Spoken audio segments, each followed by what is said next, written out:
नमस्कार फ्रेंड्स, जैसे आपको मालूम है आज सुबह कैबिनेट की मीटिंग हुई है।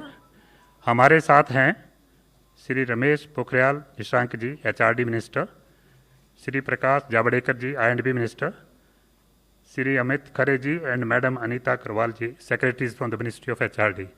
मैं मंत्री जी से अनुरोध करूंगा कि वो ब्रीफ करना। आज प्रधानमंत्री नरेंद्र मोदी जी के अध्यक्षता में मंत्रिमंडल की बैठक हुई और 21वें सदी के एक नई शिक्षा नीति को उसमें मंजूरी दी गई।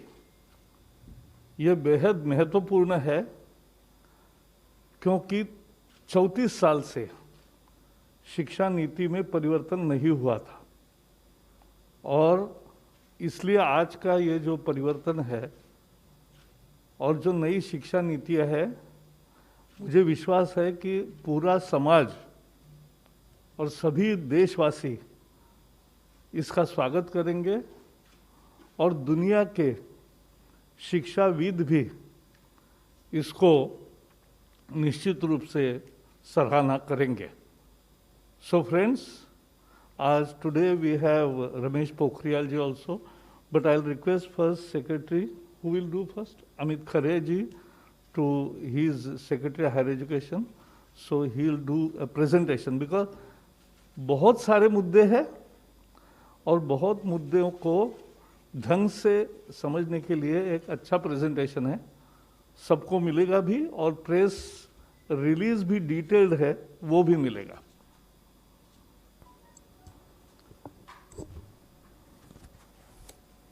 माननीय मंत्री श्री प्रकाश जावड़ेकर जी, माननीय मंत्री श्री रमेश पोखरियाल निशंक जी, मेरे सहकर्मी सचिव स्कूल शिक्षा एवं साक्षरता अनीता करवल जी, प्रेस एवं मीडिया के सभी बंधुओं, जैसा माननीय मंत्री जी ने बताया, आज ऐतिहासिक दिन है।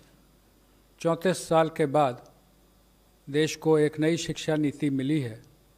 मैं संक्षिप्त प्रस्तुतिकरण के माध्यम से पुरानी शिक्षा नीति के मुकाबले हम नई शिक्षा नीति में कहाँ हैं, जो बड़े परिवर्तन हैं वो क्या हो रहे हैं उच्च शिक्षा, स्कूल शिक्षा में, और इसका क्या आउटकम रहेगा, कितने छात्र छात्राएं लाभान्वित होंगे, किस प्रकार से नए संस्थान खुलेंगे, इस पर एक प्रेजेंटेशन है। सर ज़्यादा लंबा नहीं है, it is 11 slides. I'll just give you the background that starting with the University Education Commission way back in 1948, there was Secondary Education Commission followed by Kothari Commission. And Kothari Commission was the one which led to the formulation of the National Policy on Education in 1968. Now from 68 to 86, the same policy continued. 86, there was the new policy, the NPE, National Policy on Education 86.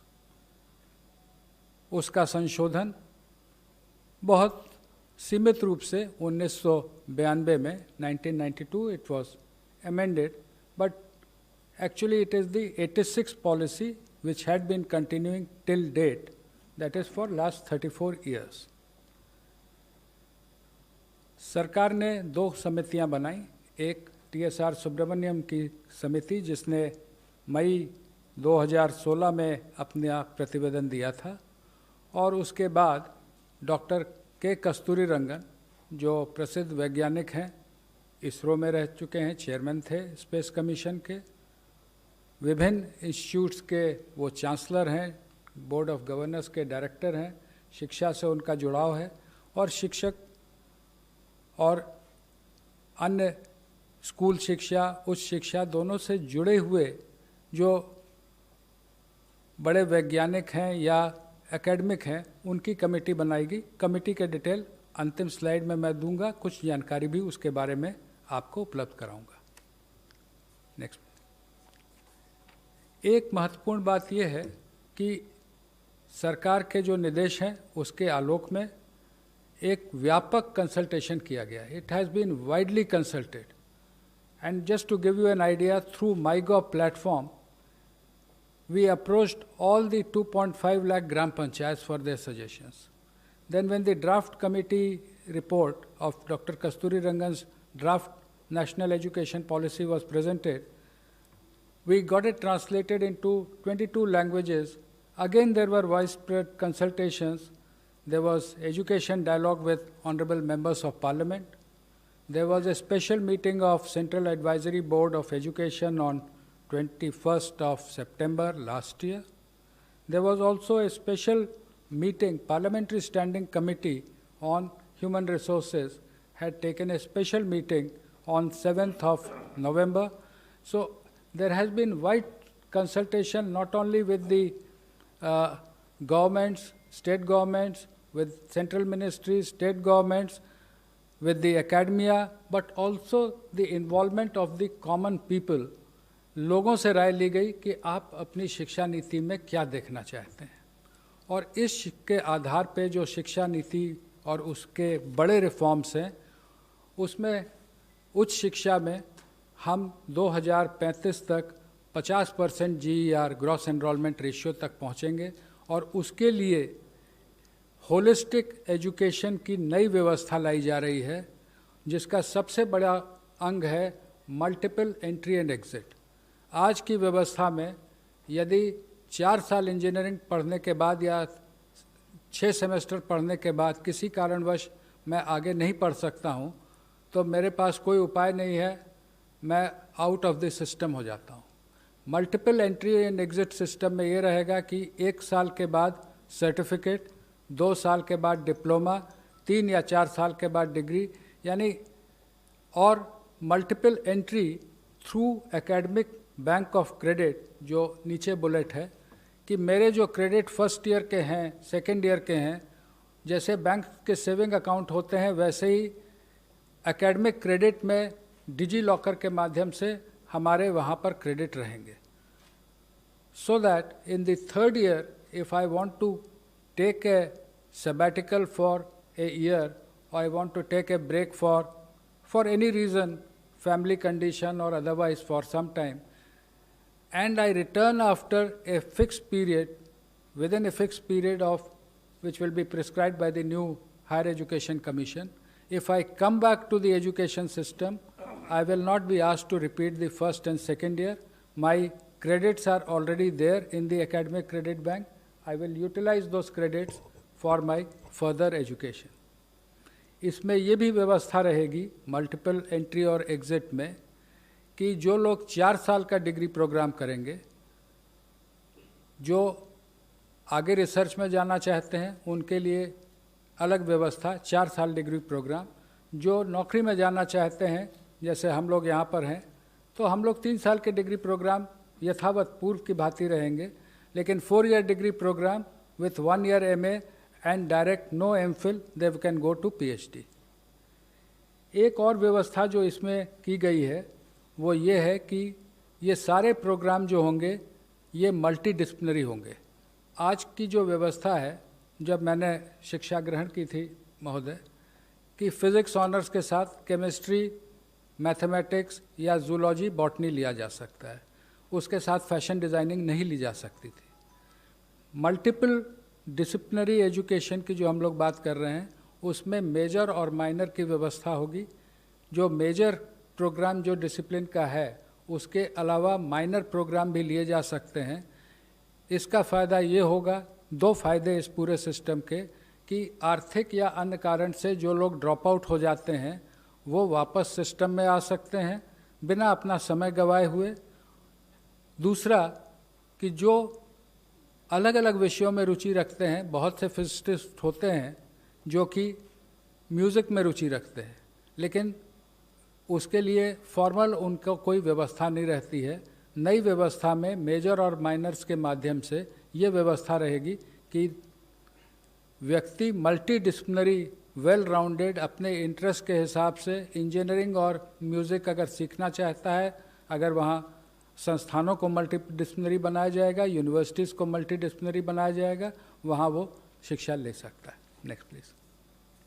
Graded autonomy of autonomous colleges, ये आप में से प्रायः बहुत लोग अवगत होंगे कि हमारे देश में लगभग 45,000 कॉलेजेस हैं जिनको हम संबद्धता प्राप्त एफिलिएटेड कॉलेजेस कहते हैं।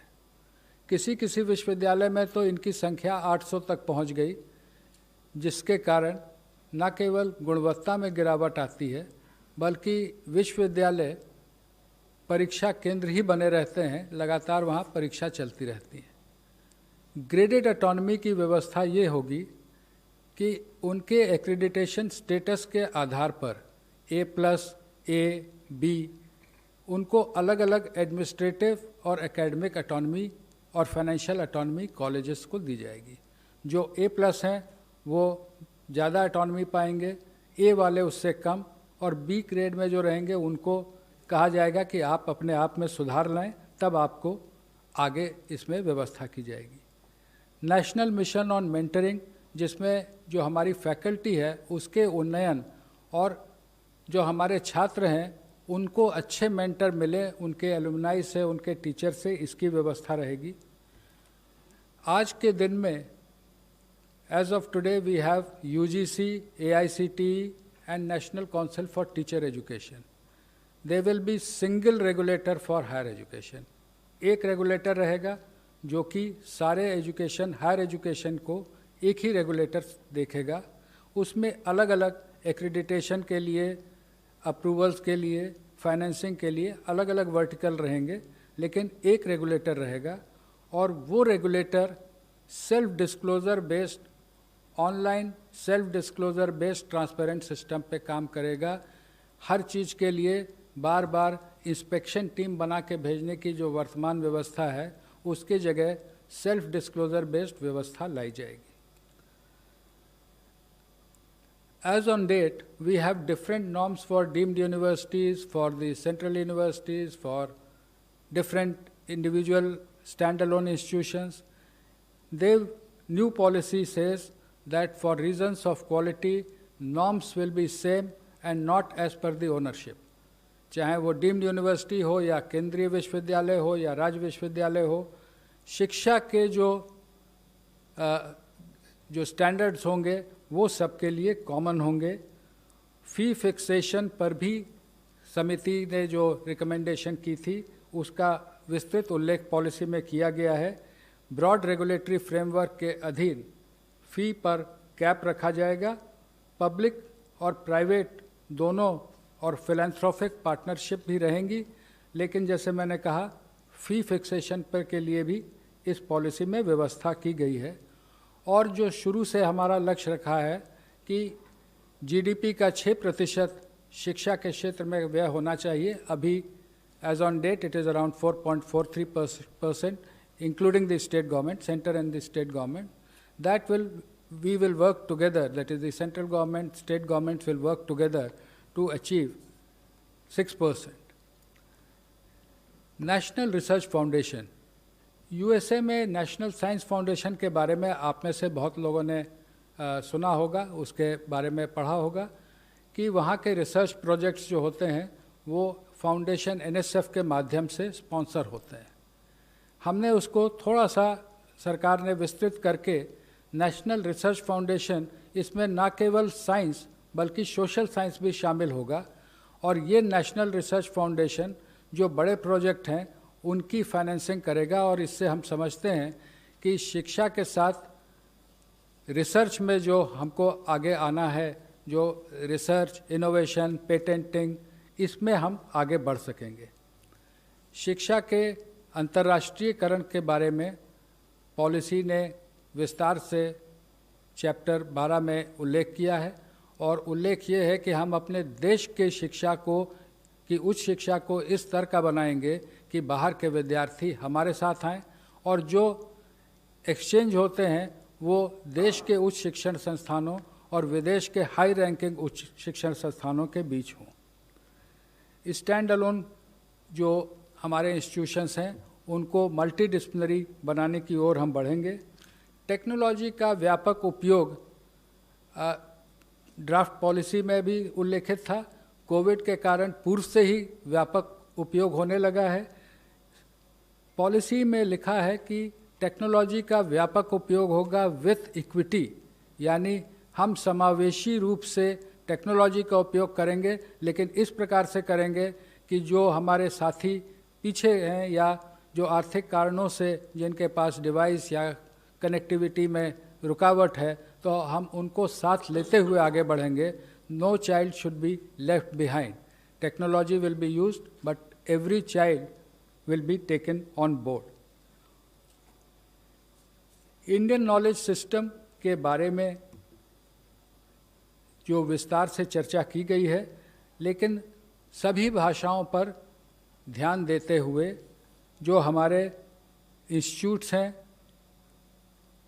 लैंग्वेज फैकल्टी के रिसर्च जो लैंग्वेज पे होता है, जो क्लासिकल इंस्टीट्यूट हैं जैसे क्लासिकल तमिल, क्लासिकल तेलुगु, कन्नड़, और जो CIL मैसूर है जिसमें और इंडियन लैंग्वेजेस हैं, उन सब पे ये जोर दिया जाएगा कि जो साइंटिफिक और लिटरेचर है जो अलग अलग भाषाओं का है उसको हम लोग आगे लाएं, और ट्रेडिशनल आर्ट्स, जो आर्ट्स यानी कि उसमें क्राफ्ट भी सम्मिलित हैं, लोक विद्या जिसको हम कह सकते हैं, जो पीछे कई बार हम लोग मॉडर्नाइज होने के लिए आगे बढ़ते हैं लेकिन जो हमारे लोक विद्याएँ छूट जाती हैं उनको भी हम आगे ले जाएंगे।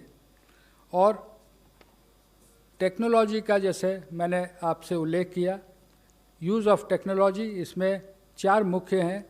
शिक्षा की जो योजना बनेगी, education planning, teaching, learning and assessment, जो समस्याएं आज देखने को आ रही हैं विशेषकर असेसमेंट में, एग्ज़ाम्स के बारे में, टीचिंग, लर्निंग एंड असेसमेंट में हम टेक्नोलॉजी का इस प्रकार उपयोग करेंगे कि semester wise, mid semester wise ये टेक्नोलॉजी के उपयोग से 360 डिग्री असेसमेंट होगा। उसका उल्लेख जब स्कूल में आएंगे तो आप हमारे सहकर्मी करेंगी।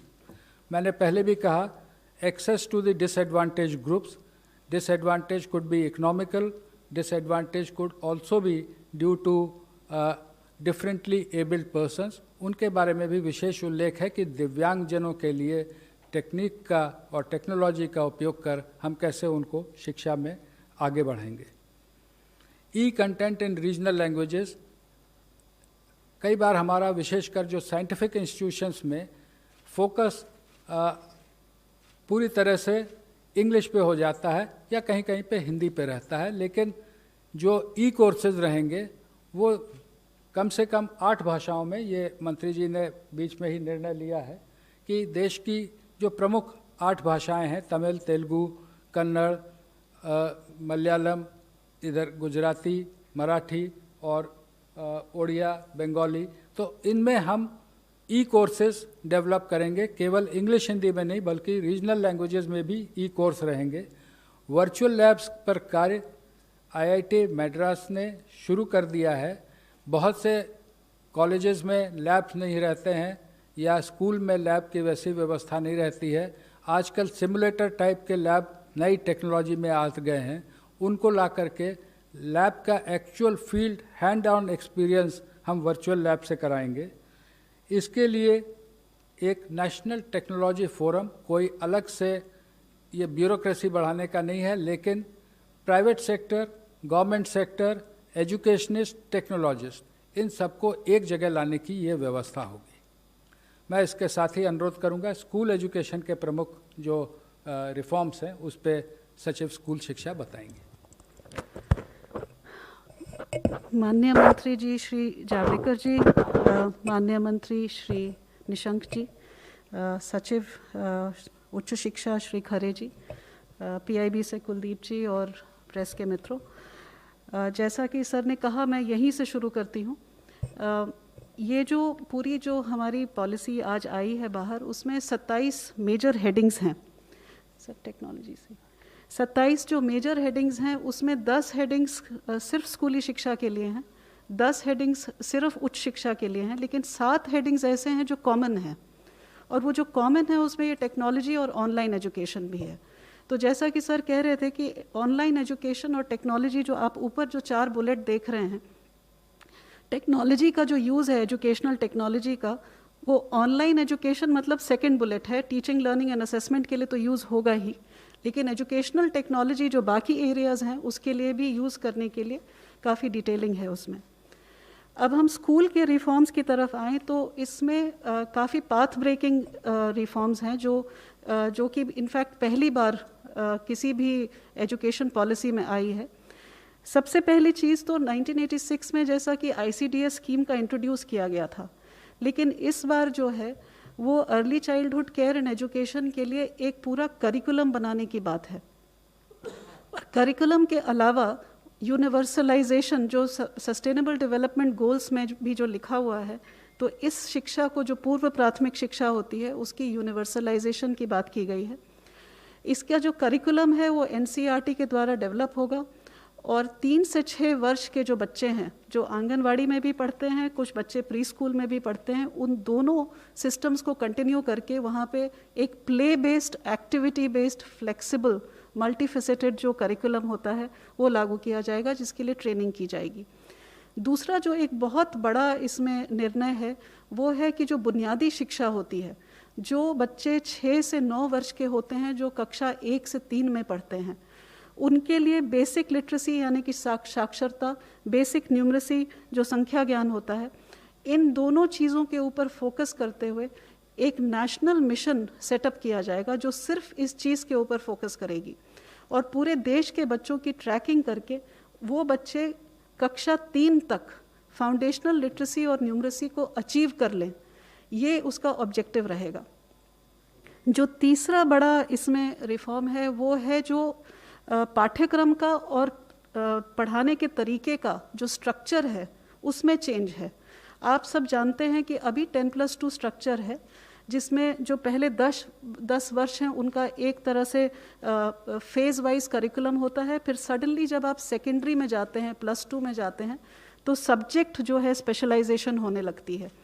यहाँ पर जो हम सिस्टम लेकर के आए हैं वो 15 वर्ष का जो आप देख रहे हैं 5+3+3+4, उसमें 3 वर्ष तो पूर्व प्राथमिक हैं, मतलब 3 से 6 वर्ष जिसका पाठ्यक्रम बनेगा, और जो 12 वर्ष हैं उनको इस तरह से डिवाइड किया है कि वो कंटिन्यूटी, बुनियादी शिक्षा तक कंटिन्यूटी रहे।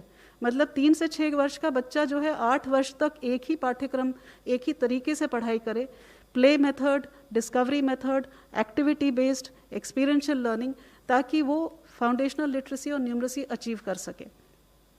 जो मिडिल स्कूल होगा, जो 6 to 8 वाला जो कक्षा है, उसमें जो है वो सब्जेक्ट इंट्रोडक्शन होगी और फिर सब्जेक्ट की एक्सप्लोरेशन होगी और वो मल्टी डिसिप्लिनरी अप्रोच होगा। उसी तरह जो +4 लिखा है वो 9th to 12th है। इसमें भी जैसा कि सर कह रहे थे, जैसा हायर एजुकेशन में है, कोई स्ट्रीम्स नहीं है, मल्टी डिसिप्लिनरी होगा। अगर बच्चा फिजिक्स के साथ, जैसा सर ने कहा, फैशन स्टडीज़ लेना चाहे, बेकरी, कन्फेक्शनरी कुछ पढ़ना चाहे केमिस्ट्री के साथ, इट विल बी परमिटेड। तो ये पेडागोजिकल स्ट्रक्चर चेंज है, इसमें कोई फिजिकल स्ट्रक्चर यानी कि स्कूल की बिल्डिंग को चेंज करने की ज़रूरत नहीं है, ये पाठ्यक्रम में चेंज है।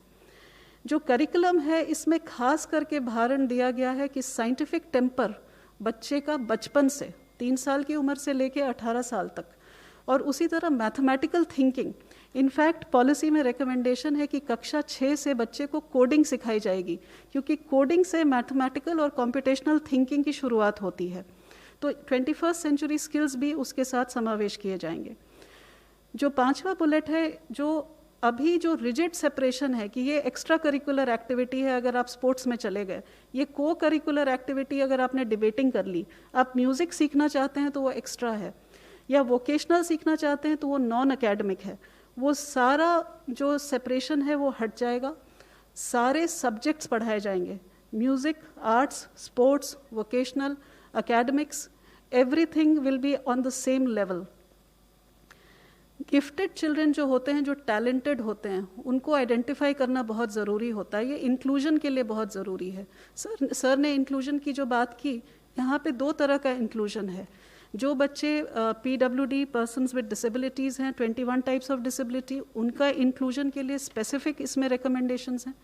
उसी तरह जो गिफ्टेड बच्चे होते हैं, जो किसी भी पॉपुलेशन के 3 से 4% के बच्चे जो होते हैं, जो जीनियसेस माने जाते हैं, उनके लिए भी इसके अंदर प्रोविज़न है। जो गर्ल चाइल्ड के लिए gender inclusion fund for specifically targeting the girl child development. Girl child के लिए और भी बहुत कुछ है, पर मैं यहाँ आपको मेजर रिफॉर्म्स बता रही हूँ।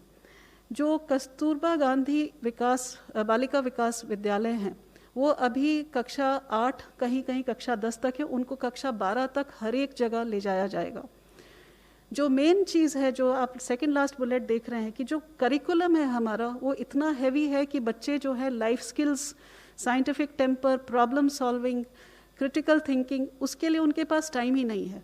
तो करिकुलम को एसेंशियल कंटेंट तक सीमित किया जाएगा ताकि समय मिले बच्चे को कि ये सब चीज़ एक्सप्लोर कर सके। वो प्रोजेक्ट बेस्ड लर्निंग में जाएगा, एक्टिविटी बेस्ड लर्निंग में जाएगा, एक्सपीरियंशियल लर्निंग में जाएगा। वोकेशनल जो है वो क्लास 6 से शुरू किया जाएगा। ये भी इस पॉलिसी में पहली बार है। पिछली पॉलिसीज़ में दिया हुआ है कि स्कूलिंग में सेकेंडरी लेवल पे वोकेशनल शुरू होगा, ये कक्षा 6 से शुरू किया जाएगा।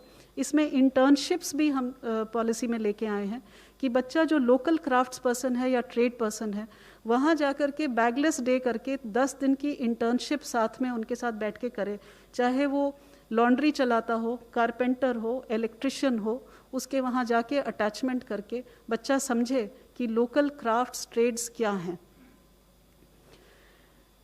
जो एक और मेजर रिफॉर्म है वो करिकुलम फ्रेमवर्क, जो हमारा पाठ्यक्रम की जो रूपरेखा होने वाली है वो 4 जगह वो चेंज होने वाली है। एक तो स्कूली शिक्षा की जो NCF है वो 2005 में बनी थी, 15 साल हो चुके हैं उस बात को, वो नया पाठ्यक्रम आएगा। उसी तरह से जो टीचर्स एजुकेशन जो 2009 में बनी थी, 11 साल पहले, वो भी अब हम हाथ पर लेंगे।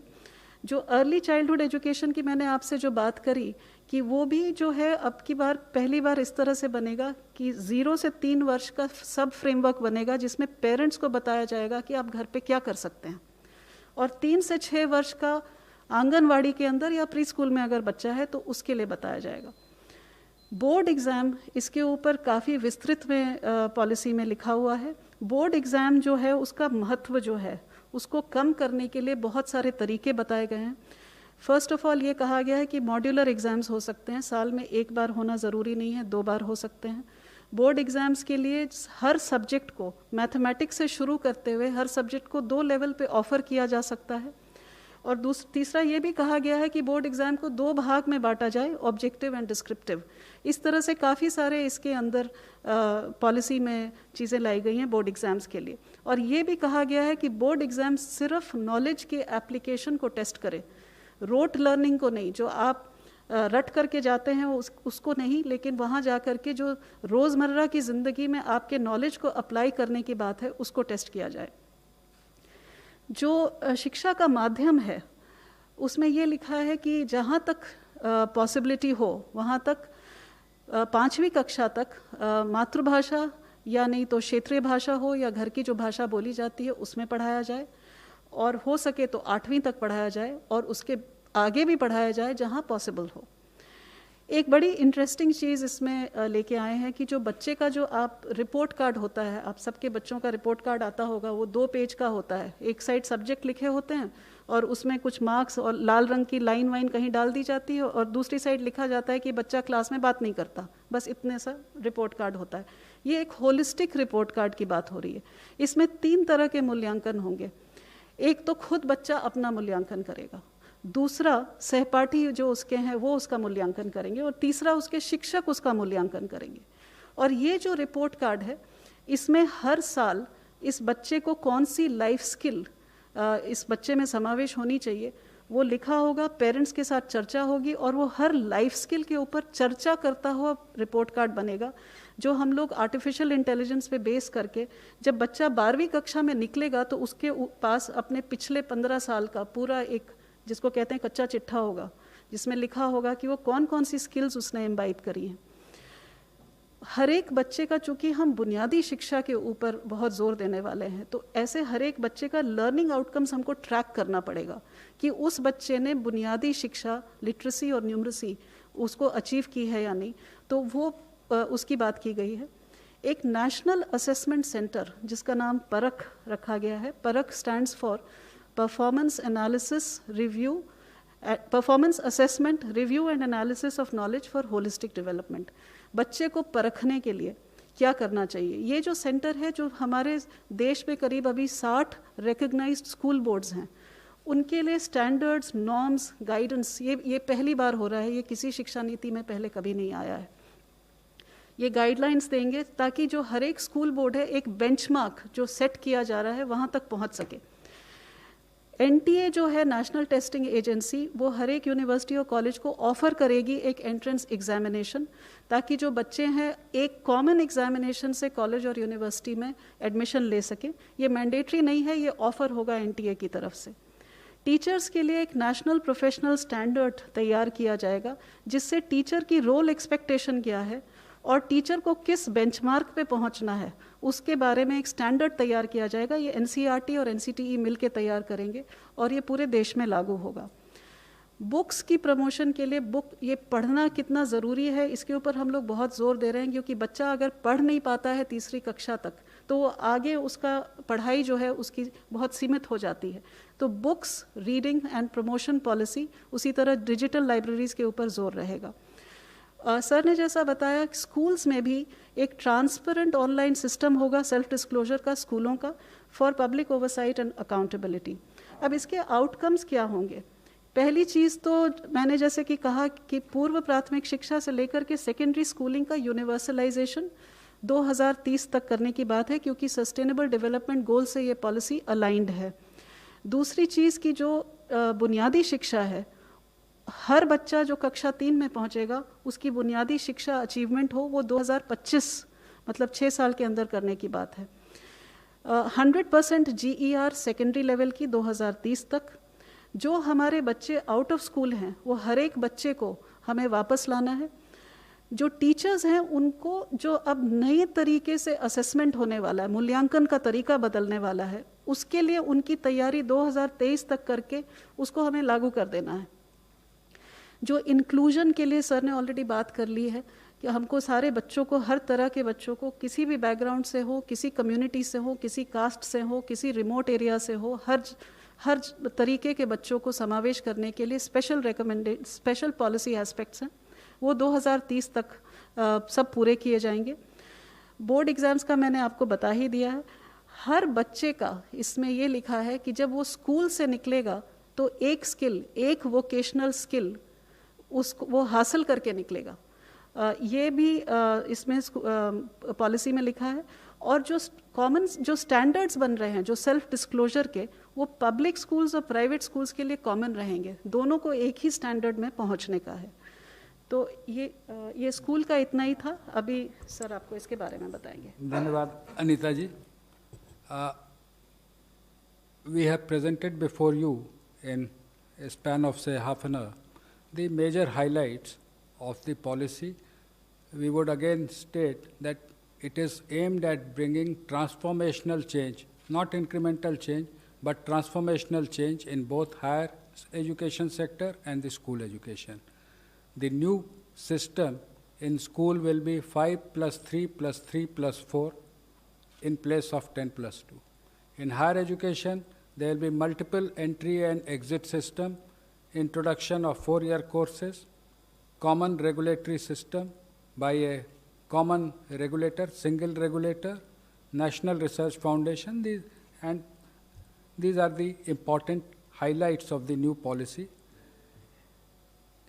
प्रारंभ में ही मैंने निवेदन किया था कि डॉक्टर कस्तूरी रंगन की अध्यक्षता में समिति बनी थी।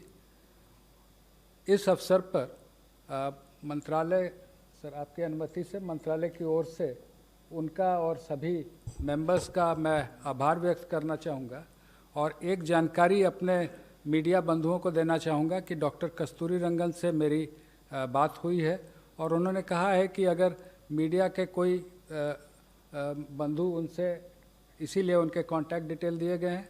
If any one of you wish to contact him, he will be available. He is in Bangalore, he will be available for any queries. Thank you, sir. सभी को धन्यवाद। और नेक्स्ट सर, जैसे मल्टीलिंगुअलिज्म मैंने कहा जी, सभी भाषाओं में आप सभी को धन्यवाद। सबको धन्यवाद। आप पोखरियाल जी, आप समापन करेंगे।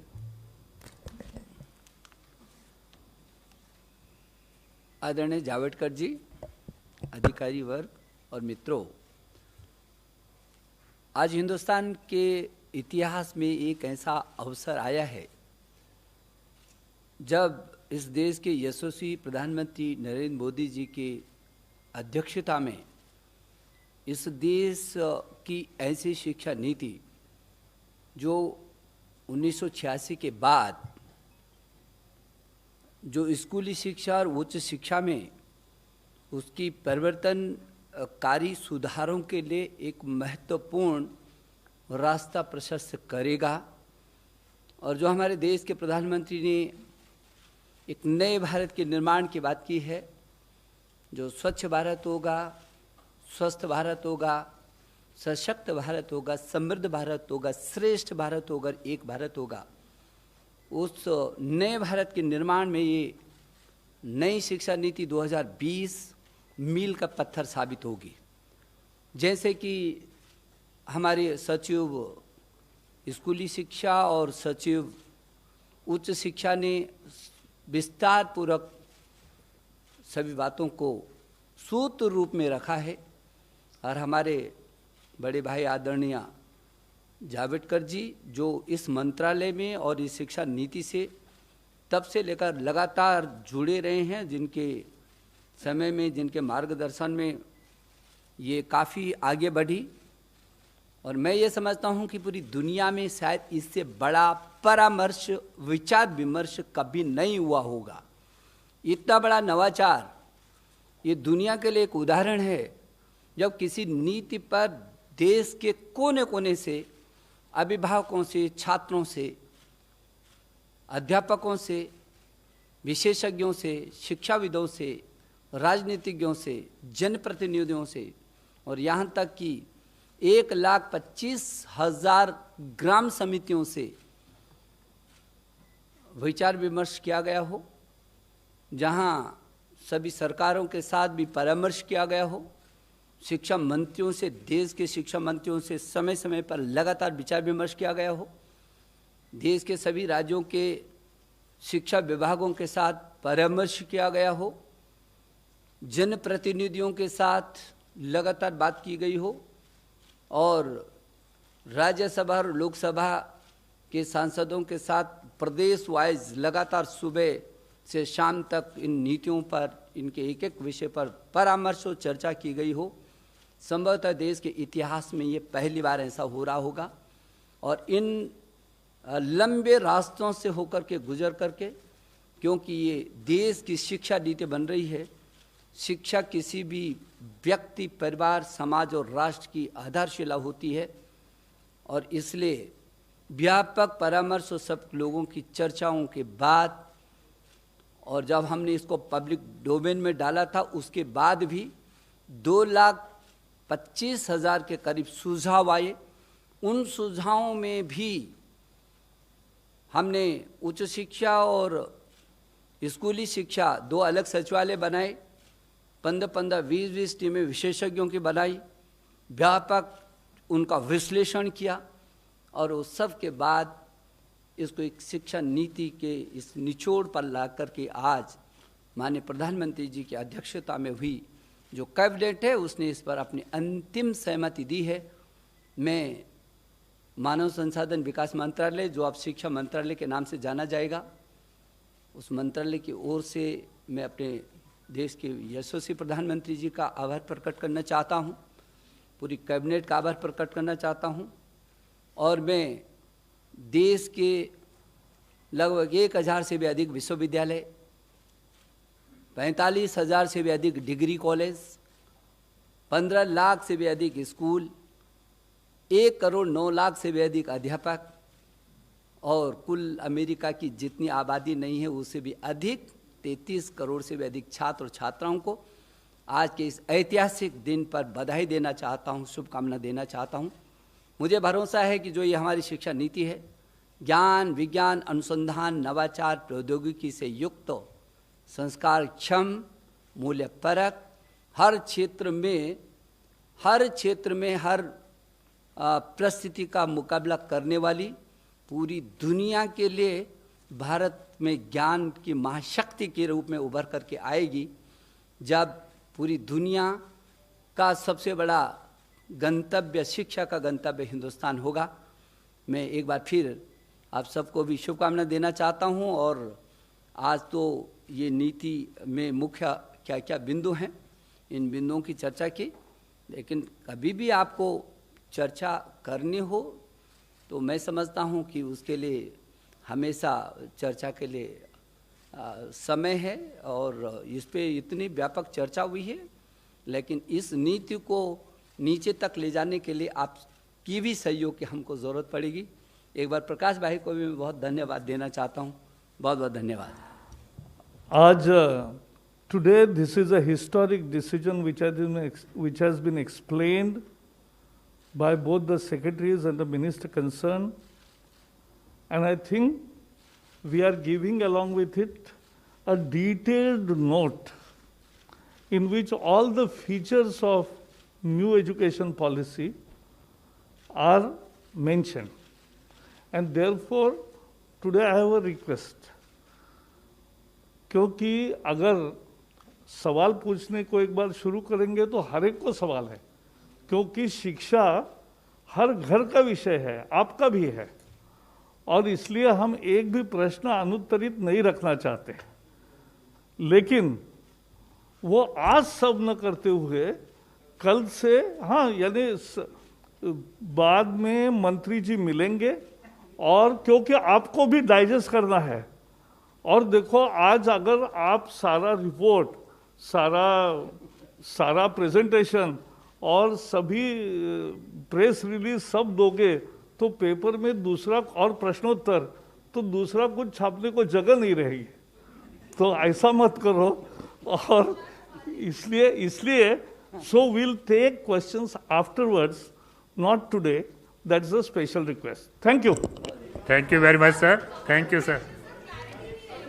I will. Friends. We are meeting.